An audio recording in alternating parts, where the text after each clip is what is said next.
పద్య భాగంలో సీనియర్ ఇంటర్మీడియట్లో మొదటి లెసన్ तुलसीदास के दोहे। तुलसीदास के दोहे। तुलसीदास का कवि परिचय। गोस्वामी तुलसीदास राम भक्ति शाखा के प्रतिनिधि कवि हैं। तुलसीदास राम भक्ति शाखा का प्रमुख कवि। इनका जन्म संवत 1589 के उत्तर प्रदेश के बांदा जिले के राजापुर चित्रकूट में हुआ था। 1589 उत्तर प्रदेश बांदा जिले राजापुर अने गाँव इनका जन्म हुआ। इनके पिता का नाम आत्माराम दुबे और माता का नाम हुलसी देवी था। इन नानगार पेरू आत्माराम दुबे और माता हुलसी देवी। इनके बचपन का नाम राम बोला था। చిన్నప్పుడు తన్ని రాంబోలా అని పిలిచేవారు। इनके गुरु नरहरिदास थे। नरहरिदास इनका गुरु। तुलसी की पत्नी रत्नावली थी। तुलसीदास की पत्नी रत्नावली थी। पत्नी के उपालम ने इनको विरागी बनाया। पत्नी యొక్క ఎఫెక్ట్ తన్ని విరాగిగా మార్చింది। విరాగి बनने के बाद इन्होंने खूब भ्रमण किया। बैरागिగా ఒక సన్యాసిగా మారిన తర్వాత ఇతను చాలా దేశం మొత్తం ప్రపంచం మొత్తం తిరగడం జరిగింది। तुलसी राम भक्त थे। तुलसीदास रामुनि भक्तुడు। उनकी भक्ति पद्धति सेव्य सेवक भाव की है। ఒక దాసుడు దేవుణ్ణి ఒక మన యొక్క యజమానిని పూజించేది సేవ్య సేవక్ భావ్ की है।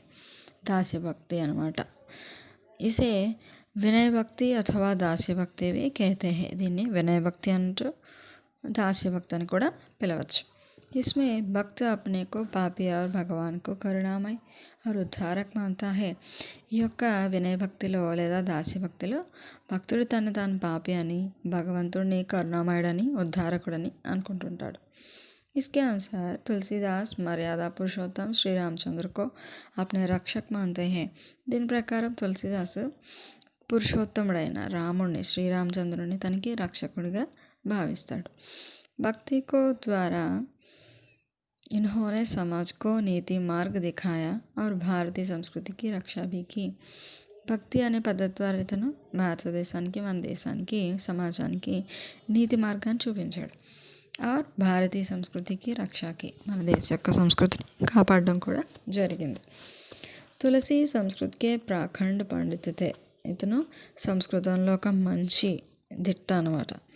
ब्रज और अवधि भाषाओं पर भी उनका समान अधिकार था। బ్రజ్ అవధి భాషల్లో కూడా హిందీతో పాటు ఇతనికి మంచి జ్ఞానం అనేది ఉంది। ఉన్కే అధికాంశ కావ్యం కి భాష అవధి। ఈయన రాసిన ఎక్కువ రచనల యొక్క భాష ఏంటంటే అవధి।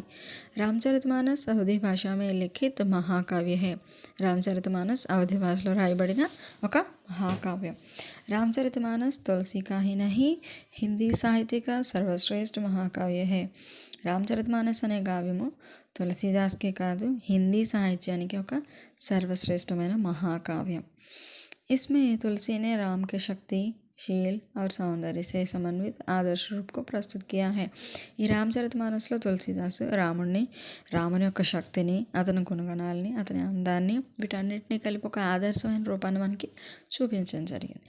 తులసికి అన్ని రచనయే హై। తులసీదాస్ రాసిన ఇంకా రచనలు కొన్ని వినయ పత్రిక, దోహావళి, కవితావళి, बरवई रामायण, वैराग्य संदीपनी और जानकी मंगल आदि तुलसीदास की रचनाएं हैं। विनय पत्रिका, दोहावली, कवितावली, बरवई रामायण, वैराग्य संदीपनी और जानकी मंगल आदि तुलसीदास की मृत्यु संवत 1680 को हुआ था। 1680లో ఈయన మరణించడం అనేది జరిగింది। మనకి తులసీదాస్కి దోహేలో ఒక 6 పోయమ్స్ ఇచ్చారు। అందులో మొదటి పోయం एक भरोसो एक बल एक आस विश्वास एक राम घनश्याम हित चातक तुलसीदास। एक भरोसो एक बल एक आस विश्वास एक राम घनश्याम हित चातक तुलसीदास। तुलसीदास इस दोहे में कहते हैं, तुलसीदास ఈ పోయం ద్వారా మనకి ఏం చెప్తున్నారంటే, एक बल, एक भरोसा, एक विश्वास, एक राम घनश्याम हित चातक तुलसीदास। రాముని మీదే అతని బలమైన, అతని విశ్వాసమైన, అతని నమ్మకమైన రాముని మీదే। तुलसीदास चातक पक्षी स्वाति నక్షత్ర के बादलों पर చాతక్ పక్షి స్వాతి నక్షత్ర సమయంలో వచ్చే మేఘాల మీద విశ్వాస్ రక్తా హే విశ్వాస్ అంటే నమ్మకాన్ని ఉంచుతుంది క్యూంకి వహీ ఉస్కా బల్ హే స్వాతి నక్షత్రంలో వచ్చే బాదల్ మేఘాల నుంచి వచ్చే వర్షం చినుకలే చాతక్ పక్షికి బలం इसलिए वह स्वाति नक्षत्र के बादलों की प्रतीक्षा करता है అందుకే చాతక్ పక్షి ఆ స్వాతి నక్షత్రంలో వచ్చే మేఘాల కోసం ఎదురు చూస్తూ ఉంటుంది స్వాతి నక్షత్రకే వర్షాకి బూందోं को ही पीता है ఆ నక్షత్ర సమయంలో వచ్చే ఆ యొక్క వర్షపు చినుకలు మాత్రమే అది తాగుతుంది ఉసి ప్రకార్ తులసి भी ఇదే విధంగా తులసిదాస్ కూడా శ్రీరామచంద్ర పర్ విశ్వాస్ రఖతే హై శ్రీరాముడి మీదే నమ్మకాన్ని ఉంచుతాడు వహీ ఉన్కా బల్ హై శ్రీరాముడే అతనికి బలం వహీ ఉన్కి ప్రతీక్షా మే హీ రహతే హై అతను శ్రీరాముని కోసమే ఎదురు చూస్తూ ఉంటాడు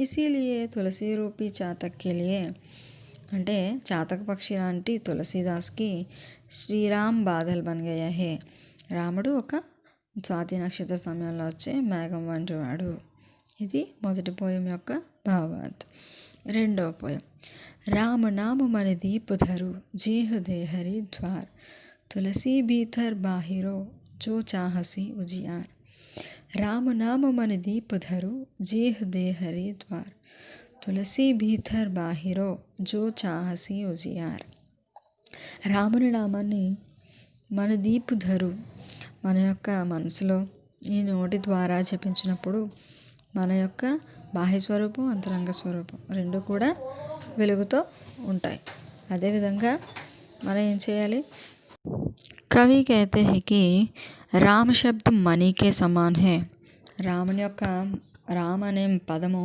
రాముడు అన్న మాట మనీకే సమాన్ ఒక మణితో ఒక విలువైన వస్తువుతో సమానం ఇసే దీప్ కే రూప్ మే ద్వార్ పర్ రఖే తో దీన్ని ఒక దీపం లాంటి దానిలాగా భావించి ద్వారం ఒక తలుపు దగ్గర కానీ ఏదైనా ఒక డోర్ దగ్గర కానీ పెట్టినప్పుడు మన నోరు అనే ఈ ద్వారం నుంచి ఈ నోటి నుంచి మనం రాముని మాటను పలికినప్పుడు రామజపం చేసినప్పుడు భీతర్ బాహర్ ప్రకాష్ ఫైల్తా హై మన ముందు బయట కూడా ఏమవుతుంది మన లోపల బయట కూడా ఒక కాంతి అనేది వస్తుంది మనం ఒక దీపాన్ని వెలిగించి ఒక ద్వారం దగ్గర ఒక గడప దగ్గర పెట్టామనుకోండి ఆ గడప లోపల బయట కూడా ఏ విధంగా అయితే ప్రకాశం ఆ వెలుగు అనేది వస్తుందో అలాగే మనం కూడా రామనామం జపించినప్పుడు మన అంతరంగం మన బాహ్యరంగం కూడా ఉజాలా అంటే ఒక మంచి బ్రైట్గా ఒక వెలుగుతో ఉంటుంది అనమాట మన జీవితం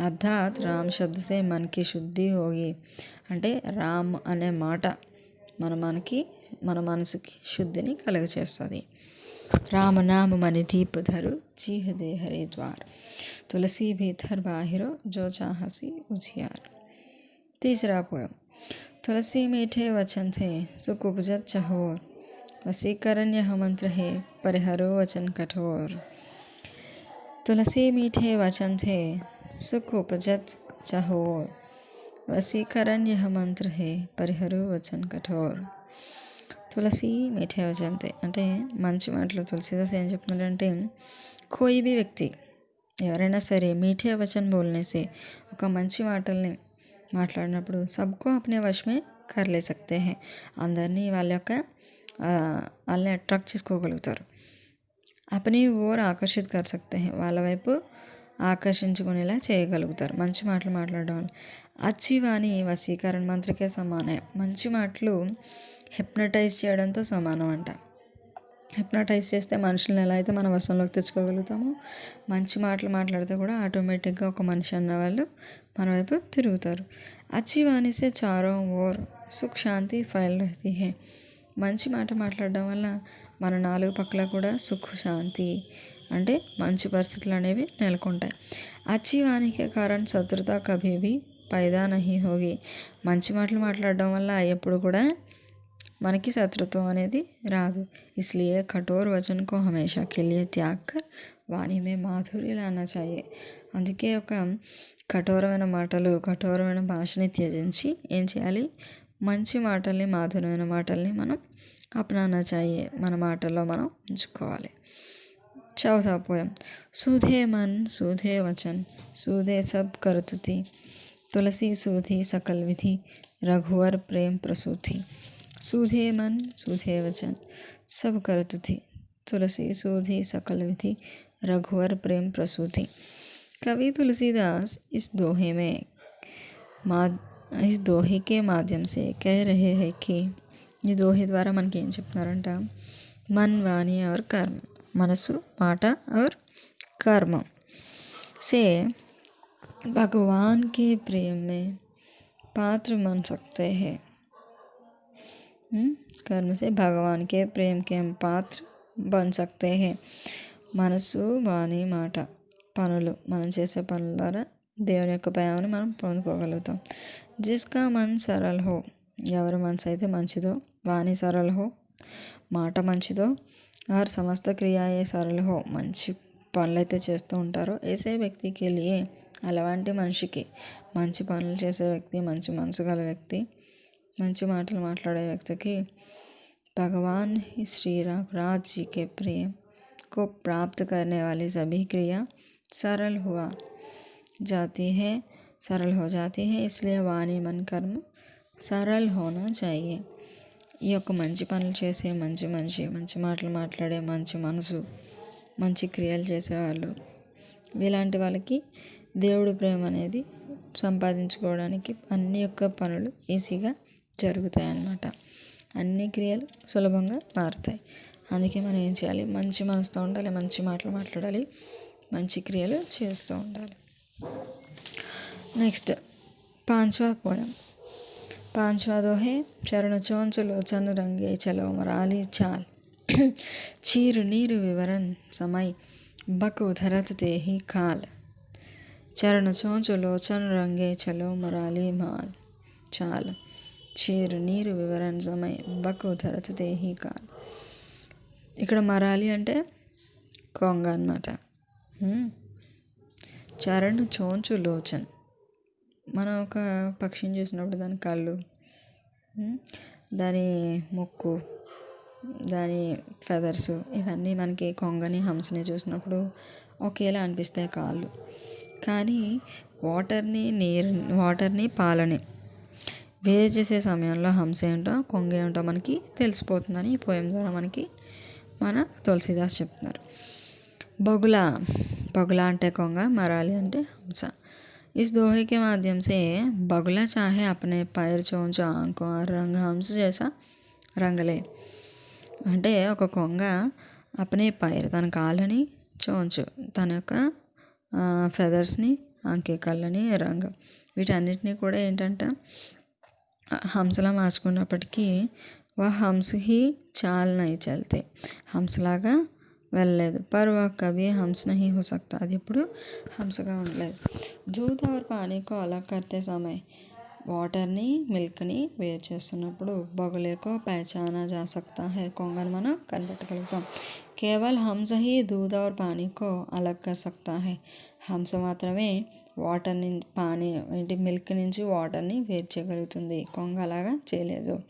అర్థాత్ దుర్జన్ దేఖ్నే మే సజ్జన్ జైసా భలే హీ లగే, ఒక చెడ్డవాడు కనిపించడానికి మనకు చూడటంలో మంచివాడిగా కనిపించవచ్చు, పర్ వ్యవహార్ సే సజ్జన్ और దుర్జన్ మే ఫరక్ జాన్ సక్తే హై, కానీ అతని యొక్క బిహేవియర్లో మంచివాడెవడో చెడ్డవాడెవడో మనకి అంతరం అనేది తెలిసిపోతుంది, అతని వాస్తవ వ్యక్తిత్వం అనేది ఏంటో అతని క్రియల్లో మనకి తెలిసిపోతుంది అన్నమాట। Next sixth poem. సాఖీ సబది దోహరా కహి కహని ఉపఖాన్ భగతే నిరుపహి భగత్ కలి నిందహి వేద పురాణ। సాఖీ సబది దోహరా కహి కహని ఉపఖాన్ भगति निरुपाही भगत कली निंदही वेद पुराण। कवि इस दोहे में कहते हैं कि कलियुग अत्यंत कठिन काल है, కలియుగం చాలా కఠినమైన కాలంగా వివరిస్తున్నాడు మనకి కవి। इस काल में सब कुछ अपने अनुरूप परिवर्तित कर ले सकते हैं, ఈ కాలంలో అన్నీ తమకు అనుకూలంగా మార్చుకుంటున్నారు। అవును, ఈ కాలంలో అందరూ ఏం చేస్తున్నారు, వాళ్ళకి అనుకూలంగా అన్నీ మార్చుకుంటున్నారు। భక్తజన్ అప్నే మన్ సే సాకి పద్ దోహే కహాని और ఉపాఖ్యాన్ ఆదికి రచన కర్తే హై, భక్తులు ఈ కాలంలో ఏం చేస్తున్నారు, వాళ్ళ ఓన్ ఐడియాస్తో పద్యాలు, కథలు మంచి మంచి మాటలు అంటే మతానికి సంబంధించిన పాటలు ఇవన్నీ రచించుకోవడం జరుగుతుంది. వాటిల్నే ఏంటి ధర్మ గ్రంథాలుగా వీళ్ళు స్వీకరిస్తున్నారు. उन्हीं को धर्म वाक्य मानते हैं। వేద పురాణ్ ఆది ధార్మిక గ్రంథంకి నిందా करते हैं. అప్పుడు వాస్తవంగా ముందున్న ధర్మ గ్రంథాలని, వేదాలని, పురాణాలని మిడిమిడి జ్ఞానంతో అంటే పూర్తిగా వాళ్ళకి వాటి యొక్క విలువ తెలియక వాటిని నిందిస్తున్నారు. ప్రస్తుతం వీళ్ళు రాసుకున్న రచనలే వాళ్ళని ఎక్కువగాను ఇవే వాళ్ళకి ఒక మోక్షాన్ని ఇచ్చే వాటిగాను భావిస్తూ పాతకాలంలో ఉన్న కలియుగానికి సంబంధించిన పాతకాలపు పెద్ద పెద్ద గ్రంథాలను కూడా నిందిస్తూ వీళ్ళు రాసుకున్న రచనల్ని వీళ్ళు ఏం చేస్తున్నారు, వాటిని ధర్మ గ్రంథాలుగా అనుసరిస్తూ ఉన్నారు. అంటే కలియుగం అనేది ఘోరమైందని, కలియుగంలో ఎవరికి వారే ప్రతి ఒక్క సిచ్యువేషన్ని వాళ్ళకి అనుగుణంగాను ప్రతి విషయంలో వాళ్ళకి అనుకూలంగా మార్చుకునేవారుగా ఉంటారని తులసీదాసు అప్పటి కాలంలోనే మనకి వివరించడం జరిగింది. దీంతో మనకి 6 పోయమ్స్ భావాన్ని తెలుసుకోవడం జరిగింది. వీటి నోట్స్ మీకు వాట్సాప్లో పంపించడం జరిగింది.